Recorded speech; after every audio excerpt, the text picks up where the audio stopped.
सभी दोस्तों को राधे राधे।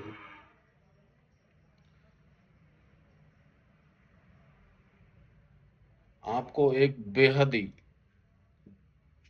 अच्छी कहानी बताता हूं।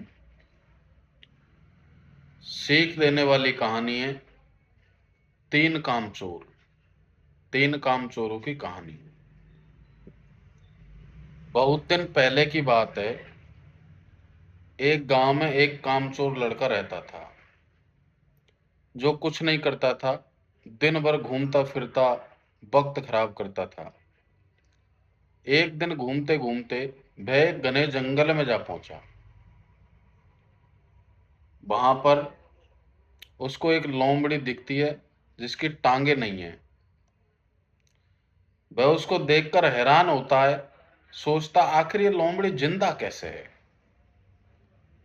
यह तो शिकार भी नहीं कर सकती। कुछ समय बाद वहां पर एक शेर आता है और दहाड़ता है। वह लड़का डरकर पेड़ पर छिप जाता है और देखता है कि शिकार करता हुआ शेर कुछ हिस्सा उस लोमड़ी को डालकर चला जाता है। इस यह बात उस लड़के को बिल्कुल भी समझ में नहीं आई। आखिर शेर ने इसे खाया क्यों नहीं? वह इस बारे में उसने बहुत कुछ सोचा और बैठा रहा। और अगले दिन छुपकर फिर देखा तो शेर वही रोज उसको खाना खिलाने आता था और चला जाता था। वह लड़का समझ गया कि भगवान ने जिसको जीवन दिया है, उसके खाने का इंतजाम भी किया है, इसलिए हमें मेहनत करने की कोई जरूरत नहीं।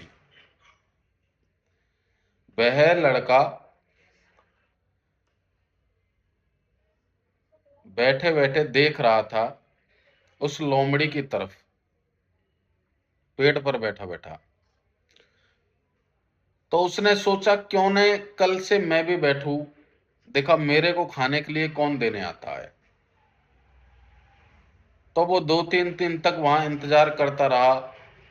उसको कोई खाने के लिए नहीं देता, ना कोई आया। लड़का बहुत कमजोर हो गया, दुबला पतला हो गया, चलने की भी हिम्मत नहीं बची उसके अंदर। तभी वहां से एक ज्ञानी संत निकल रहे थे। तो लड़का उसको अपनी सारी कहानी बताता है, शेर की भी लोमड़ी की भी, सारा किस्सा सुनाता है। संत मुस्कुरा के उससे कहते हैं, बेटा, भगवान तुमको शेर बनाना चाहता है और तुम केवल लोमड़ी बनना चाहते हो, इसलिए तुम्हारे साथ ऐसा हो रहा है। एक ही पल में उस लड़के को अपनी सारी गलती का एहसास हो जाता है और फिर मेहनत और लगन से काम करने लगता है। इस कहानी से हमें क्या सीखने को मिलता है? यह कहानी सिखाती है, हमें अपने कर्तव्य को कभी नहीं भूलना चाहिए। अगर हम देने वाले बन सकते हैं तो हमें कभी मांगने वाला नहीं बनना चाहिए। राधे राधे।